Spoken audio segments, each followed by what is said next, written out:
Hey everyone, how's it going? I am absolutely delighted to be back to making videos on YouTube after 4 months since February.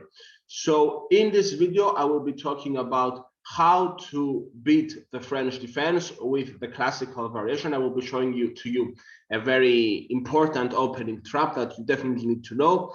And you need to know this both if you are playing the classical variation of the French defense and if you are playing the French defense with black in order to avoid it. So it's going to be very useful to people that fit into both of those categories, and even to people like myself that play both the white side of the French defense and the black side of the French defense, because I go 1e4, so I need to know how to face it, and I also play the French defense with black. It's been my favorite weapon for the last 5 years. Now, if you are a competitive chess player and you want to fund your chess progress and you have big dreams just like myself, then you might be interested in starting a side hustle to earn an income online. If that's the case, go to the link in the description, insert your name and email, and watch my free introductory training where you will learn the 3 secrets my mentors use to generate a consistent income online and how you can do it too, even if you have no previous experience. Now, I'm going to be sharing my screen and showing to you how to beat the French defense with the classical variation. So here we are. Here's my screen. Okay. And the French defense starts after 1e4 and e6. So e4, best by test according to Robert James Fisher, d4, d5, and now knight c3. This is the classical variation. And here, I mean, other than knight c3, the other options are knight d2, the Tarrasch variation. If you're going to be playing that with white, I would highly recommend to study the games of Karpov from the world champions. Also, Anand, and even Anand has played it as well. I was going to say Adams, Navarra, Kotronias, and Tivyakov also. These are the most famous players from nowadays that come to my mind that play this, even Gawain Jones and David Howell as well. So 3-5 is also the advanced variation. If you're going to be playing it, then one player to look at his games would be Alexander Grishchuk. Also, it takes d5, it takes d5. This was used even as a surprise weapon by Garry Kasparov, none other. So it's also worth a shot. The exchange variation, it's quite tricky if white knows what they're doing, and they can definitely play for a win with it. Now, bishop d3 is the recent trend, the Schlechter variation, and it's a very good surprise weapon, and many times black doesn't know what to do against it. However, in this video, I will be focusing on third move, knight c3, which always has been considered the best move because it brings the knight to its most active square, and unlike the knight on d2, it doesn't block the queen and the bishop. Of course, it's got its downside as well. The main downside of this move is that it allows the move bishop b4, which is the win-hour variation with enormous amounts of theory. Of course, there are sidelines for white to pick for example, e takes d5, or maybe a3 is a tricky sideline, or knight g2. Actually, knight e2, the knight cannot go there. Yeah, so there are many choices here. Another popular variation is knight c6, that you should know what to do against it. It's quite tricky, it's offbeat. Yeah. Another one is d takes e4 and knight takes e4. So here in this position, this is either the Rubinstein variation after knight bd7 or the Fort Knox variation after bishop d7.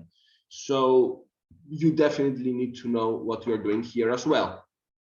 Now, I want to stick to knight f6, which leads us to the classical variation. And here, e5 is definitely a very legit choice. And if you're interested to learn more about it, then you can look at, for example, the book by the Indian Grandmaster Parimarjan Negi, even though it could be a bit outdated as it was written in 2014.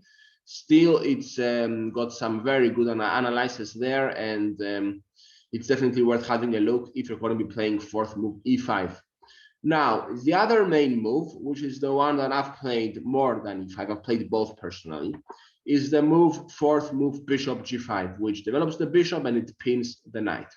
Now, after this move in this position, black has three main choices. The main one is bishop e7, which is the one you're likely to get more often as well. But also a very fighting choice is bishop b4, the Makation variation, for which Neil MacDonald has written a very nice book. And yeah, it's famous for the game that Makation used to beat Capablanca in a simul. Also, there is the move d takes e4, knight takes e4, and now knight b7 supposedly leads to a favorable version of the Rubinstein version, which I spoke about before. And also, there is bishop e7, where the main move is bishop takes. You could also play knight takes, of course. If knight takes, then bishop takes. But if bishop takes, then certainly black can go bishop takes. But the main move and the most aggressive move that Roman Edward recommends in his course, and that's been the choice of many strong players from the black side, is to play g takes f6, the Morozevich variation. And no wonder Alexander Morozevich played this with black and is known for it. Now, going backwards, after bishop g5, let's stick with bishop e7, which is one of the three main moves. So here, the best move for white is definitely to go e5, which gains space and attacks the knight. Now, the main move for black is to go knight f to d7, and here white has two choices. One of them is to go h4, which is the famous Alekhine Chatard attack, which is also a gambit as it sacrifices a pawn, and you can do your own research on it. Here, black has many choices. They could take twice on g5 and win a pawn, which is very risky and leads to compensation definitely for white, very good compensation. Another choice is h6, after which h6, then white usually takes on e7. What else can they do here? Knight c6 is quite popular as well. There is also the move c5, which Agard and Dirlis recommend. After h4, so after h4, c5, and here taking on e7, then you need to know that you should take with the king. It's very important because of what I'm going to show later on. So let's not spoil the fun, and let's stick with bishop takes e7, and here queen takes e7 and f4. So after f4, the two best moves are a6 and castles, not c5. c5, which is the mistake here in this position, and I'm going to show you exactly how to punish it. Here, the two best moves are either to castle or to go a6. Now, why go a6? Because it controls the b5 square, not so much from the light square bishop, but mainly from the knight. Because a typical thing to notice in the French defense is that the two main pawn breaks for black are c5 and f6. So here, if you go c5, it's always worth asking, can white go for the move knight b5? And here the answer is yes, and the consequences are devastating. This is why previously in the Alekhine Chatard variation, I said that taking with the king is the best move in that position. Well, here after knight b5, white is already much better. I wouldn't say winning, but I would say much better, because they have two threats and black can only deal with one of them. So the threats are knight c7, which picks up at least an exchange, assuming that black will be able to capture the knight on a8 by going b6 and bishop b7. So at least an exchange. And also there is the move knight d6, which is a check and would reassure white that the black king will stay stuck in the center of the board and won't go to castle. And knight on d6 can be very strong. So the best move here for black is to castle, and here white should definitely go knight c7 and pick up the exchange. And I would say that white has a big advantage here. I wouldn't say it's over, because an exchange might not be enough, and here black can start some counterplay with the move c takes d4.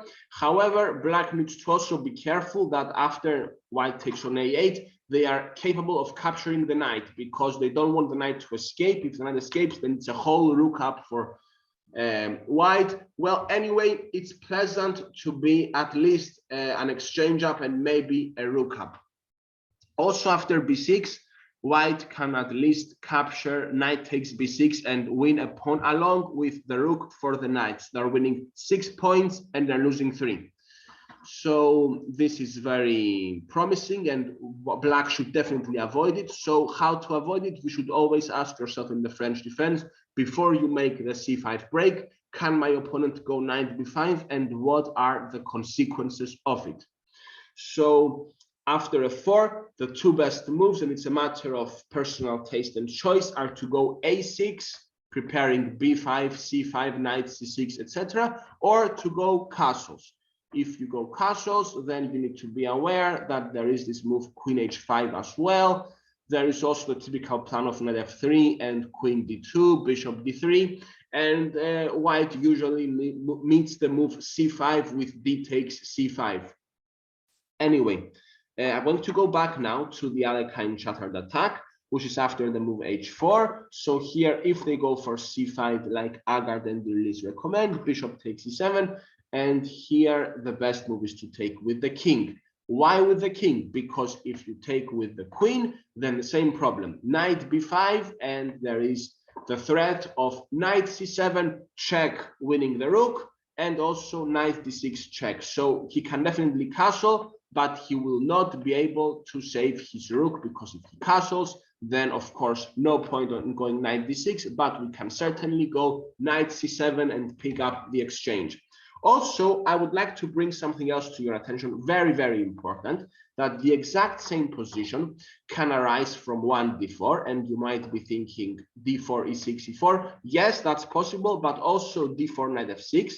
And this has happened quite a few times. Here, if white goes for the Veresov attack with the move knight c3, if black goes d5, then bishop g5 is the Veresov attack, the Richter Veresov, and after e6, then the move e4 leads us back into the French defense, and after bishop e7, e5, then we are into the same territory, so e5, knight f7. Now, either h4 is the Alekhine chattered attack, but bishop takes e7 is the move that I prefer here and that I've played in the past with reasonable results. So after taking and taking with the queen, f4, now here black should not go c5, but they are very likely to go c5 if they are not a French defense player and they have been move ordered through the Veresov attack. It's happened quite a few times to my opponents. If they go c5, then you should know to punish them with knight b5.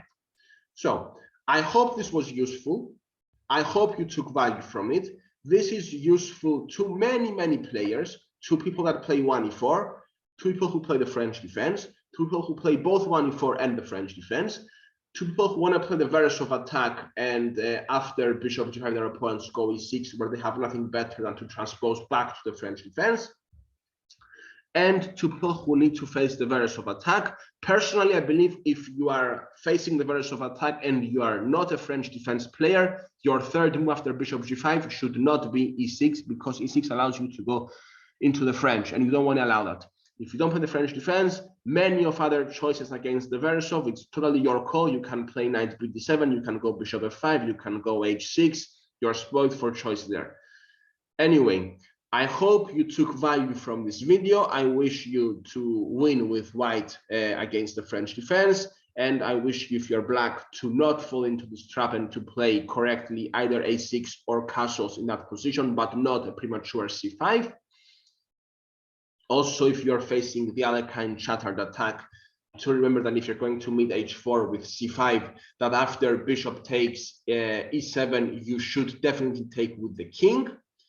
Well, if you are a competitive chess player and you want to fund your chess progress, like traveling to tournaments, which has expenses like transport if it's in another city, accommodation if not a one-day event, entry fees as well, hiring a coach, you might be interested in doing that, investing into chess books and courses like Chessable, or premium memberships in chess websites like Chessmood, like chess.com, like chess24, then you might be interested in starting a side hustle to earn an extra income online. If that's the case, go to the link in the description, insert your name and email, and watch my free introductory training where you will learn the 3 secrets my mentors use to generate a consistent income online, and how you can do it too, even if you have no previous experience or qualifications.